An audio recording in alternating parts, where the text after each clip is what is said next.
Hi all. Today I will be discussing methicillin-resistant Staphylococcus aureus, commonly known as Mrsa.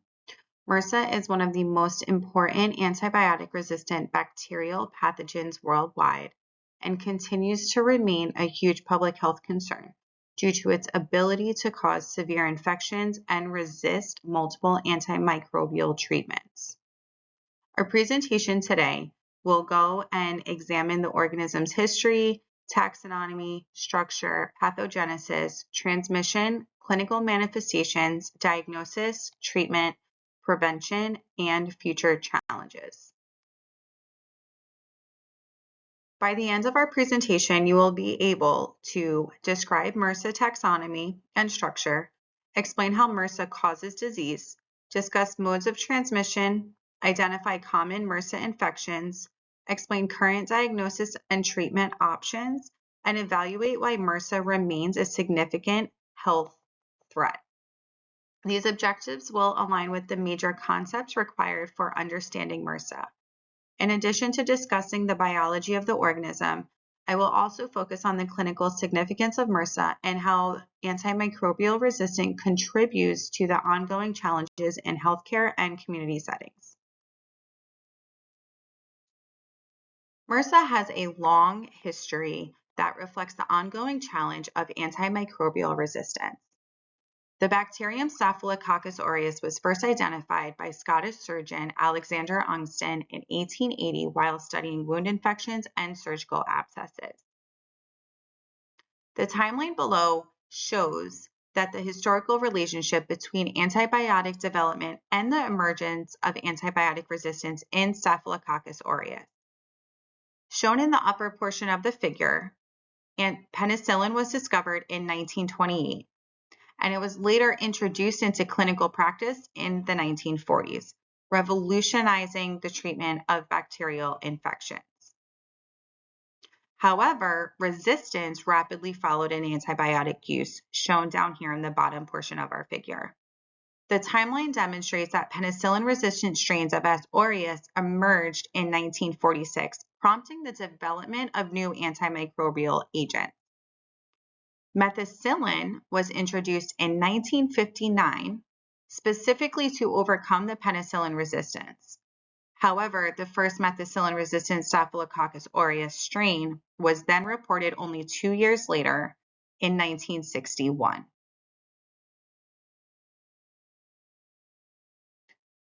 The lower portion of the timeline continues to illustrate that the reoccurring pattern in antimicrobial resistance is not to be ignored. Following the introduction of vancomycin from 1958 and daptomycin in 2003, the resistant strains eventually emerged, including vancomycin intermediate S. aureus in 1997, vancomycin-resistant S. aureus in 2002, and daptomycin non-susceptible strain in 2005. This pattern demonstrates the remarkable adaptability of S. aureus and highlights the ongoing challenge of developing effective antimicrobial therapies. Overall, our figure here emphasizes why Mrsa remains a major health concern. The continual cycle of antibiotic introduction followed by resistant development underscores the importance of antimicrobial stewardship, surveillance, and development of novel treatment strategies. Before discussing how Mrsa causes disease, it is important to understand its classification and basic morphology. Methicillin-resistant Staphylococcus aureus is not a separate species, but rather an antibiotic-resistant strain of Staphylococcus aureus. The organism belongs to the domain Bacteria and is classified within the phylum Bacillata, which contains many gram-positive bacteria characterized by their thick peptidoglycan walls. As shown over here in this image, S. aureus appears as spherical shapes known as cocci, arranged in grape-like clusters. The cluster appearance is one of the defining characteristics of the genus Staphylococcus. The name itself originates from the Greek word, meaning a bunch of grapes. Although S. aureus is commonly colonizes on the skin and the nasal passages of healthy individuals, certain strains do possess virulence factors that allow resistance to occur to cause severe infections, specifically when host defenses are compromised.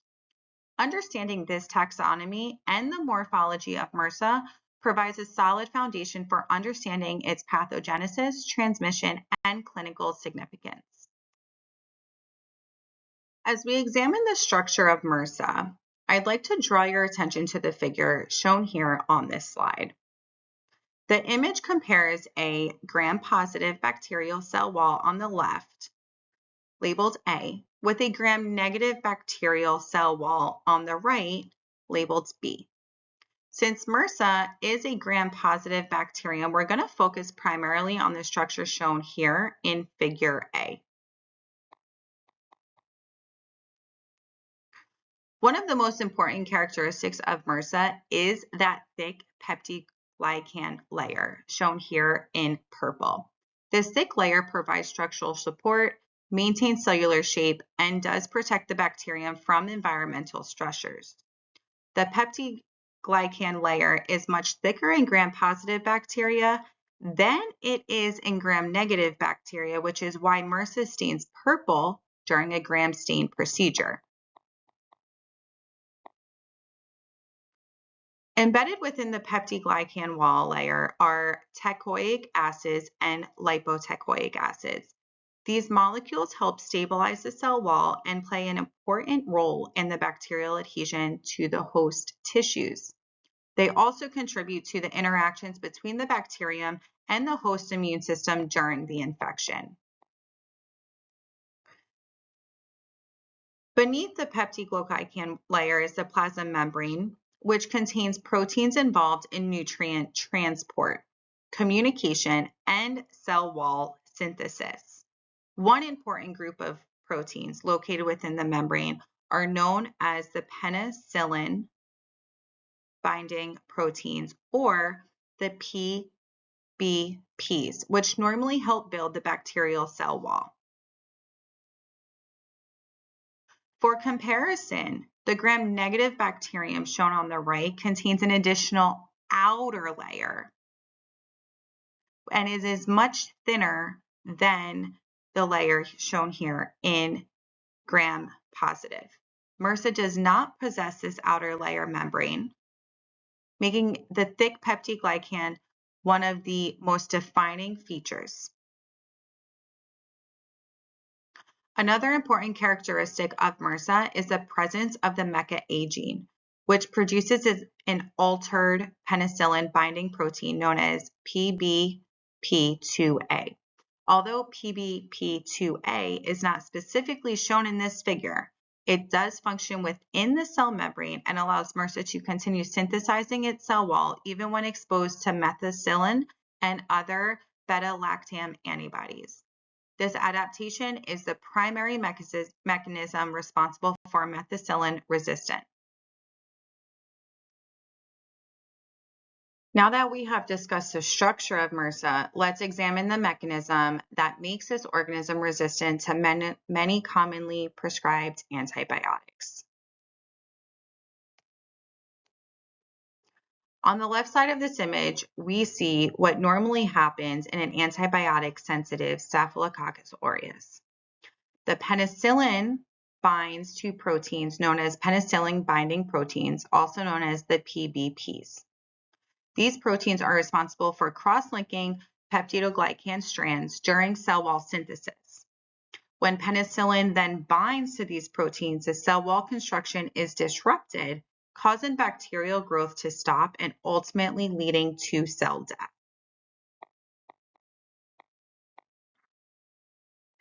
This figure also illustrates another resistance mechanism found in some strains of S. aureus. The BLAZ gene produces the enzyme beta-lactamase, which can hydrolyze and inactivate penicillin before it reaches its target. This was one of the earliest mechanisms of the resistance observed in S. aureus and contributed to the development of methicillin as an alternate treatment. However, Mrsa possesses an even more significant resistant mechanism. Here we see the MECA gene, which is a hallmark genetic feature for methicillin-resistant Staphylococcus aureus. The MECA gene encodes an altered penicillin-binding protein known as PBP2A, shown here in the bottom right. Unlike normal PBPs, PBP2A has a very low affinity for methicillin and other beta-lactam antibiotics. Because these drugs are not effectively binding to the PBP2A, the protein then continues to perform its normal function and building the bacterial cell wall even when antibiotics are present. Bringing your attention to this side of the figure, methicillin is unable to attach to PBP2A. This means that peptidoglycan can cross-link and cell wall synthesis can then continue uninterrupted, allowing the bacterium to survive treatment that would normally kill susceptible strains. Down here on the bottom left, we see antibiotic action. This image effectively compares the normal antibiotic action with the resistance mechanism found in Mrsa. This ability to continue to synthesize its cell wall despite antibiotic exposure is what makes Mrsa such a significant clinical challenge and one of the most important antibiotic-resistant pathogens worldwide. After discussing the structure of Mrsa, it is now time to examine how Mrsa causes infection within the human body. The image shown here on this slide will show several different major virulence factors involved in Mrsa pathogenesis. So here on the left side of the image, we have the surface proteins. The first step in Mrsa pathogenesis is colonization. Mrsa commonly colonizes the skin and in the nasal passages of healthy individuals, causing disease. To establish colonization, the bacteria uses several surface proteins shown here, including fibroactin binding proteins, collagen binding proteins, elastic binding proteins, and the clumping factor. These proteins allow Mrsa to attach firmly to host tissues and medical devices, creating a foundation for infection. One particular important virulence factor is known as protein A. Protein A helps Mrsa evade the immune system by binding to antibodies in an abnormal orientation, preventing immune cells from recognizing and destroying the bacterium efficiently. This allows Mrsa to survive longer within the host tissues and avoid phagocytosis by the immune cells.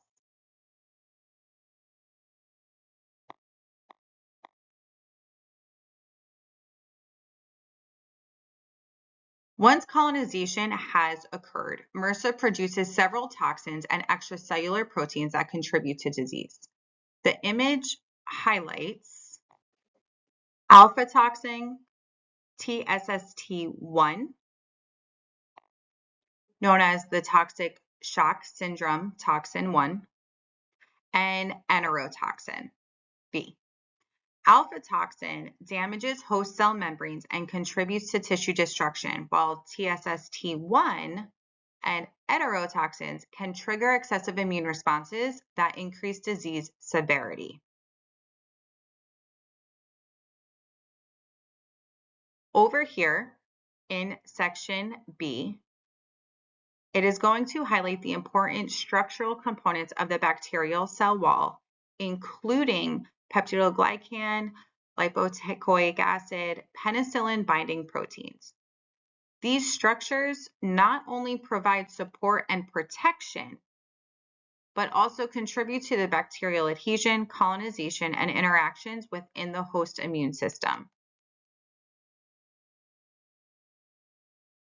Together, these virulence factors allow Mrsa to successfully colonize the host, evade immune defenses, damage surrounding tissues, and establish infection. Depending on the site of the invasion, these processes are able to lead to skin and soft tissue infections, pneumonia, bloodstream infections, and other serious diseases. The ability to combine adhesion, immune evasion, and toxin production is a huge reason why Mrsa remains such a successful human pathogen. Now that we have examined how Mrsa establishes infection, we're going to take a closer look at the specific virulence factors that make this organism such a successful pathogen. The table shown on this slide summarizes several categories of virulence factors and the diseases they help produce. Starting with our first category, it includes factors involved in attachment. Mrsa produces surface proteins known as microbial surface components recognizing adhesive matrix molecules. These proteins allow bacterium to attach to host tissue such as collagen, fibronectin, and bone proteins. This attachment is essential for colonization and is often the first step in establishing infection. Moving down to our second row, our next category involves persistence within the host. One of the most important mechanisms of persistence is biofilm formation. Biofilms are structured bacterial communities surrounded by a protective extracellular matrix. This matrix then shields Mrsa from antibiotics, immune defenses, making it more difficult for the infection to be eradicated and increasing the likelihood of chronic and/or recurrent infections. Mrsa also possesses numerous factors that help it evade and/or destroy our host's immune defenses. These include leukocidins, capsular polysaccharides, protein A, phenosoluble modulins. These molecules then interfere with the normal immune function and can directly damage white blood cells, allowing the bacterium to survive and spread within the host. Our fourth row is going to show how it invades deeper tissue. Mrsa produces enzymes such as proteases, lipases, nucleases, hyaluronase, and phospholipases. These enzymes then break down host tissue and facilitate bacterial dissemination beyond the initial site of infection. As a result, localized infections can then progress to more severe invasive diseases. Our fifth row produces several toxins that can contribute directly to the disease severity.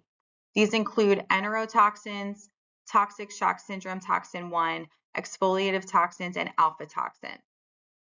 These toxins are able to damage host cells, trigger excessive inflammation, and contribute to conditions such as food poisoning, toxic shock syndrome, and severe skin and sepsis infections. Together, the virulence factors explain why Mrsa can cause infections ranging from minor skin abscesses to life-threatening bloodstream infections. The combination of adhesion, persistence, immune evasion, tissue evasion, and toxic production makes Mrsa one of the most clinically significant bacterial pathogens. It is also important to understand how the organism is able to spread throughout populations. This figure shown here on this slide illustrates the Mrsa epidemiology and transmission within One Health framework, highlighting the interconnected relationships among human, healthcare centers, livestock, companion animals, and the environment.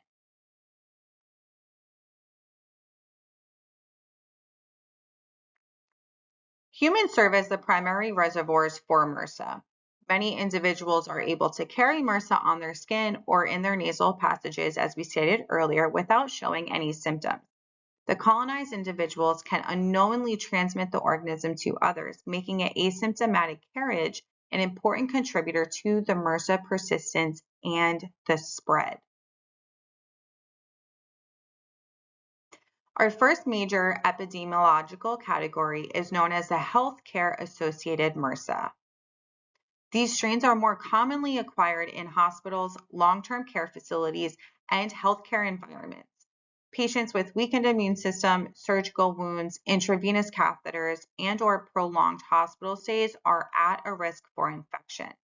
Transmission typically occurs through direct contact with contaminated hands, medical equipment, or environmental surfaces within the healthcare setting. Over here in the top right-hand corner, we're now going to look at our second category, which is community-associated MRSA. These strains occur outside healthcare environments and frequently affect otherwise healthy individuals.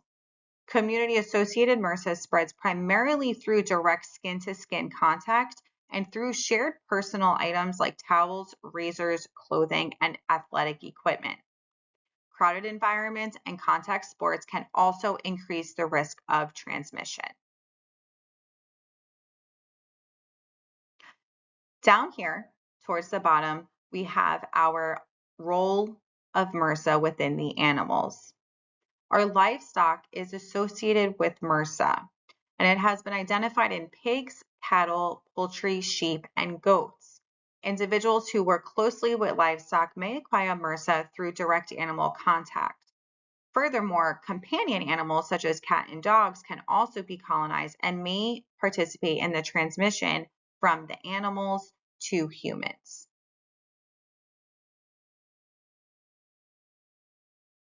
One of the most important concepts illustrated in this figure is that MRSA transmission is multidirectional. The arrows demonstrate that MRSA can move between humans and animals, between healthcare and community settings, and different environmental reservoirs. This interconnection network helps explain why MRSA remains a consistent global public threat.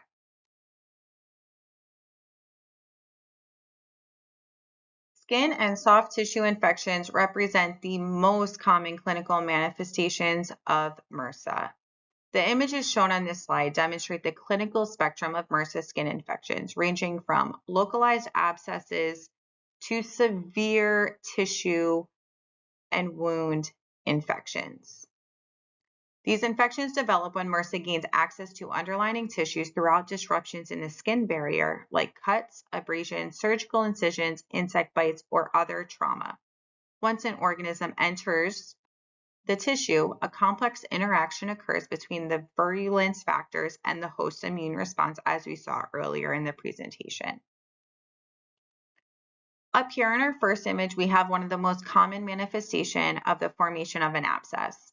MRSA then produces several virulence factors, including alpha toxin, leucocinids, which damage the host cells and contribute localized tissue destruction. Neutrophils will migrate to the site of infection. Cellular debris, dead leukocytes, bacteria, and inflammatory exudate accumulate, resulting in the formation of pus-filled abscesses. These lesions then require incisions and drainage because the antibiotic therapy alone may not penetrate the infection cavity. Over here, we have MRSA that has now caused cellulitis. This is an infection involving the deeper dermis and subcutaneous tissue. Cellulitis will have bacterial invasion, which triggers the pro-inflammatory cytokines and chemokines, resulting in vasodilation, edema, erythemia, warmth, and pain. If left untreated, the infection may spread through the fascial planes, potentially entering the bloodstream. This image down here on the bottom left demonstrates a more severe manifestation characterized by extensive tissue destruction and necrosis. Certain MRSA strains produce potent cytotoxins that directly damage the host tissues and immune cells. The resulting inflammatory response can exacerbate tissue injury and contribute to progressive skin breakdown. Severe cases could require surgical debridement in addition to antimicrobial therapy to remove the necrotic tissue and reduce the bacterial burden. In our lower right image, we have MRSA that is frequently associated with wound infections following surgery or trauma. MRSA can colonize damaged tissue and establish infection through the biofilm formation and immune evasion mechanism. Biofilms will then create that protective layer from the environment, limiting that antibiotic effectiveness, making these infections particularly challenging to get rid of. Although MRSA is commonly associated with skin and soft tissue infections, it can also cause severe respiratory disease.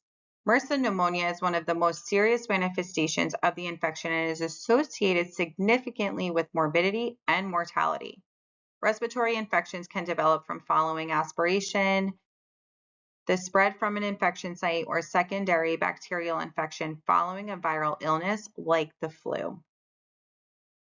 Here we have a CAT scan. This image on this slide is a thin section CAT scan from a patient with confirmed Mrsa pneumonia. The CT image is valuable because it allows clinicians to visualize the extent and the severity of the pulmonary involvement that may not be fully appreciated within a standard chest X-ray. The two black arrows here in the upper left portion of the right lung, keep in mind, since it is a CT scan, this is the right side of the patient, but we see it on the left. These black arrows identify areas of consolidation and the centrotubular nodules within the patient's lung. Consolidation occurs when the alveolar air spaces become filled with inflammatory cells, fluid, and debris. This finding shows active bacterial infection and significant involvement within the lung parenchyma. This black arrow down here in the lower portion of the right lung, also located on the left side of the image, highlights an area of ground glass attenuation. Ground glass opacies appear to be hazy regions and increased density that reflect filling of the alveolar spaces, inflammatory, and tissue injury, commonly observed in Mrsa pneumonia, and suggest a widespread involuntary of lung tissue involvement. Together, these abnormalities demonstrate extensive inflammatory response occurring within the lung. Mrsa then produces virulence factors, including alpha-toxin and other cytotoxic molecules, which damage respiratory epithelial cells and contribute to destruction of pulmonary tissue. This damage can impair gas exchange and significantly compromise the respiratory function as a whole. As inflammation progresses, patients can develop severe symptoms such as fever, productive cough, dyspnea, hypoxia, and respiratory distress. However, in some cases, it can progress to necrotizing pneumonia, known as extensive tissue damage and destruction, to lead to respiratory failure.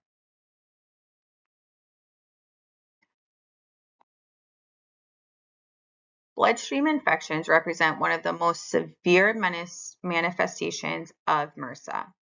This figure on the slide shows the progression of Mrsa from asymptomatic colonization to evade disease and demonstrates how the organism can spread throughout the body once it gains access to the bloodstream. Step 1 here. Mrsa commonly exists as a commensal organism on the skin and mucous membranes of healthy individuals. Colonization does not necessarily result in disease, but colonized individuals will serve as an important reservoir for transmission and can potentially develop infection if normal host defenses become compromised. Leading to step 2, we now have the susceptibility. This involves disruption of normal protective barriers.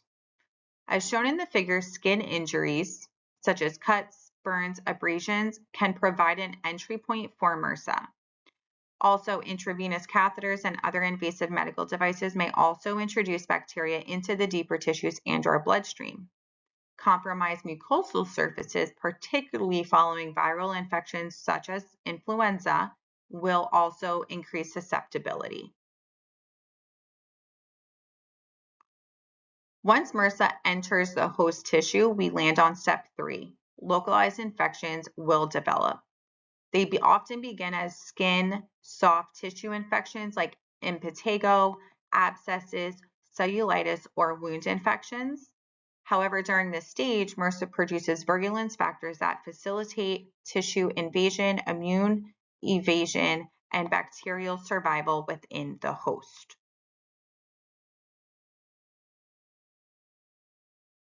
Now we move on to step 4. A critical turning point occurs when Mrsa gains access to the bloodstream. bacteremia allows the organisms to move beyond the original infection site and disseminate throughout the body. Once circulating in the blood, Mrsa is able to rapidly spread, causing to distant organs and tissues, significantly increasing disease and the severity of complications.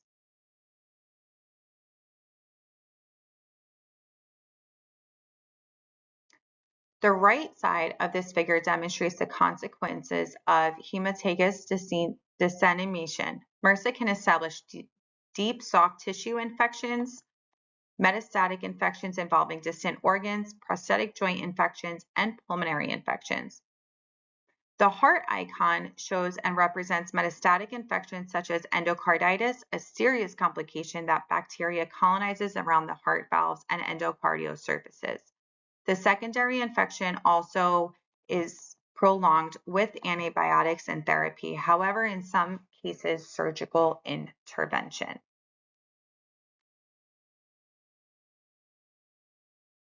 This figure as a whole shows why Mrsa can potentially cause a large medical emergency.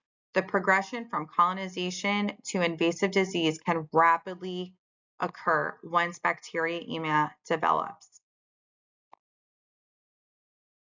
However, the diagnosis of Mrsa infection requires a combination of clinical evaluation, microbiological testing, and molecular methods. Because Mrsa can cause infection ranging from localized skin abscesses to life-threatening bacteremia, accurate identification is essential for selecting appropriate therapy and improving patient outcomes. The diagnostic process begins with the collection of appropriate clinical specimen. Depending on the site of the infection, samples may include from wound swabs, blood cultures, tissue biopsies, or other blood fluids. Proper specimen collection is critical because inaccurate sampling may lead to false negative results. This then leads us to our gram stains.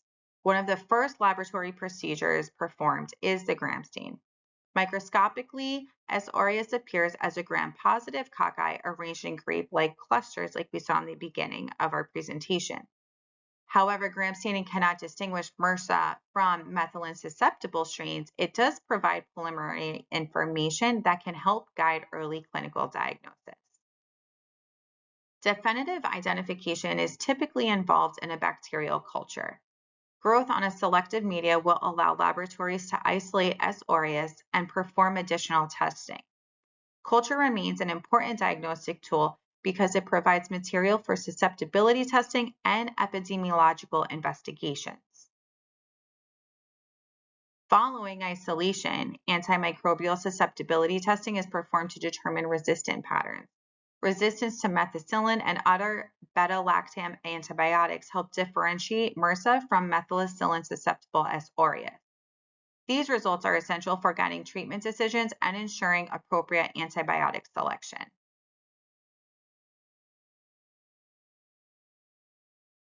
Molecular diagnostic methods produce rapid confirmation of Mrsa. Polymerase chain reaction, also known as PCR, can detect the presence of a MECA-A or MEC-C resistant genes, which encode the altered penicillin binding proteins to PBP2A, responsible for the methicillin resistant. Because PCR can produce results faster than a normal culture method, it has become an important tool in the modern clinical laboratory. Treatment of Mrsa infections definitely depend on the site of the infection, severity, patient-specific factors, and antimicrobial susceptible profiles. The figure on this slide demonstrates greatly how treatment recommendations vary depending on the organ system involved. Because Mrsa possesses resistance to methicillin and many beta-lactam antibiotics, clinicians have to selectively know alternate therapies that effectively target resistant strains while achieving tissue penetration. Skin and soft tissue infections, shown here in the tan, represent the most common clinical manifestations of Mrsa disease. Shown in the figure, treatment options may vary according to the severity of the infections. Mild infections like impetigo could be managed with topical agents. However, abscesses may require systematic antibiotics like vancomycin, doxycycline, and clindamycin. Drainage may also become an important component due to source control could be possible for the resolution of the infection. Down here on the lower left, we have the blood infection. When MRSA enters the bloodstream, prompt intravenous antimicrobial therapy is definitely required. This identifies vancomycin, tiglicin, and for bacteremia. Bloodstream infections are the pathways because they allow the organism to disseminate to the distant organs, increasing the risk of severe complications and possible mortality. For effective endocarditis, prolonged intravenous therapy is generally necessary. Vancomycin and daptomycin are commonly utilized because they demonstrate activity against MRSA and can effectively treat infections involving the heart valves. Endocarditis often requires extended treatment courses due to the presence of the bacterial vegetations that could limit the antibiotic penetration.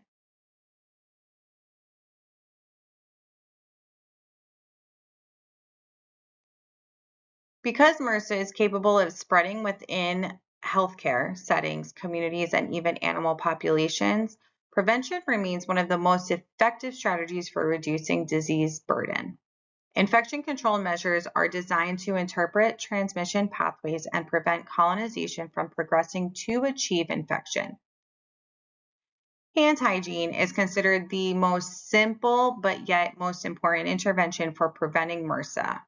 Proper hand washing with soap and water or the use of alcohol-based hand sanitizers reduce the spread of MRSA significantly between patients, healthcare workers, and community members. Consistent adherence to hand hygiene recommendations remains a cornerstone of infection prevention programs. Contact precautions, also known as PPP, within healthcare environment are implemented for patients known to have or be suspected of MRSA. These precautions may include the use of gloves, gowns, dedicated equipment, and patient isolation. These measures help person-to-person transmission to be reduced and are reduced for healthcare workers to gain these infections.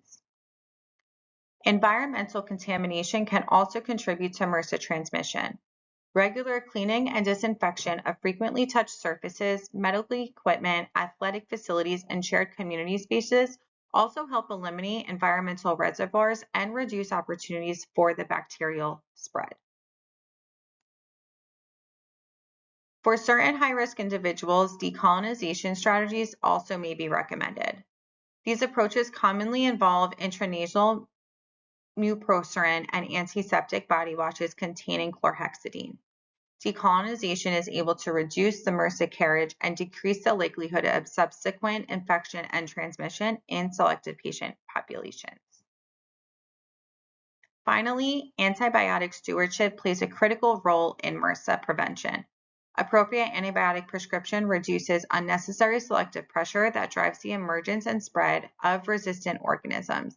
Stewardship programs help preserve the effectiveness of the existing antimicrobial agents and support long-term control of antimicrobial resistance worldwide.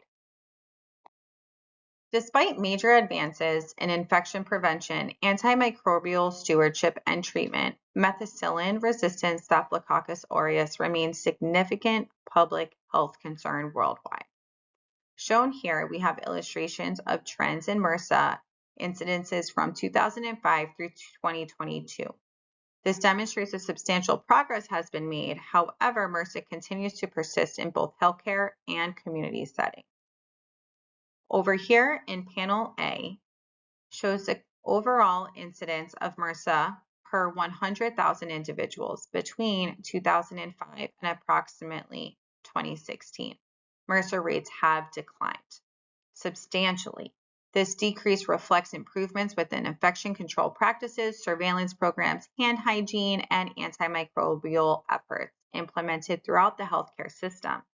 However, after 2016, the decline considerably shows rates begin to stabilize, suggesting that further reductions in MRSA incidences may be increasing, difficult to achieve. Down here in panel B, HO is for hospital onset. Hospital onset infections are those that develop during patients' hospitalization and are often associated with invasion procedures, surgical interventions, catheters, or prolonged hospital stays. This panel demonstrates one of the most significant declines over surveillance periods, indicating hospital infection control programs have highlighted successfully. However, the continued presence of hospital onset infections, so MRSA, remains capable of causing disease within the healthcare environment.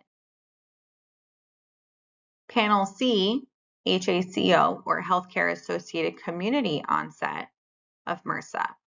These infections occur in individuals who are not currently hospitalized but have had a recent hospitalization, dialysis, surgery, long-term care, or in the presence of a medical device.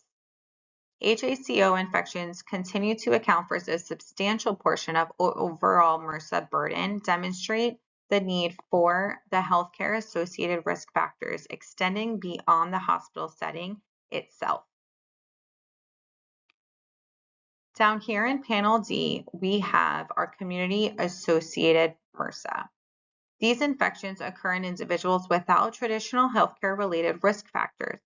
Community-associated MRSA is often transmitted through close personal contact and has been reported in schools, athletic facilities, military settings, correctional institutes, and households.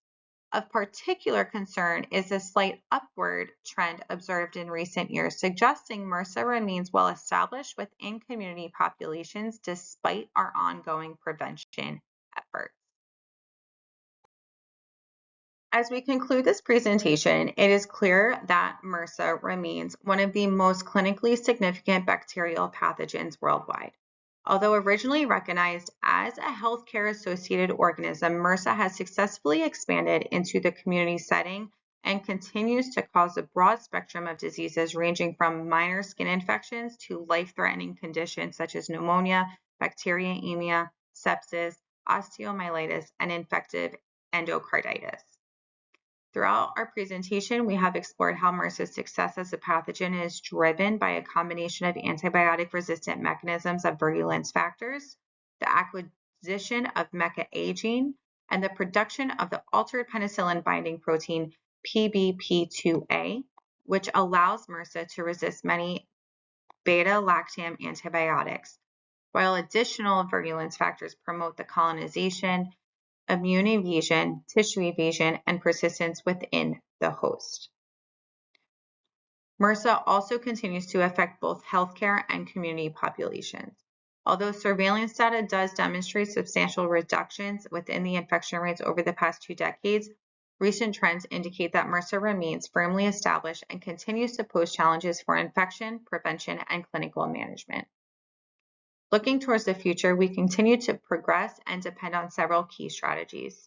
These include strengthening infection control practices, involving antimicrobial stewardship programs, expanding surveillance efforts, and supporting the development of novel antimicrobial therapies. Advance in molecular diagnostics, vaccine research, and alternate treatment approaches may also play an important role in reducing the global burden of MRSA. Ultimately, MRSA serves as an important reminder of the ongoing challenge posed by antimicrobial resistance. Understanding its epidemiology, pathogenesis, diagnosis, treatment, and prevention is essential for healthcare professionals, researchers, and public health organizations to work to continue to combat resistant bacterial infections and improve patient outcomes globally. Thank you so much for your time and your attention, and I will be happy to answer any questions you may have.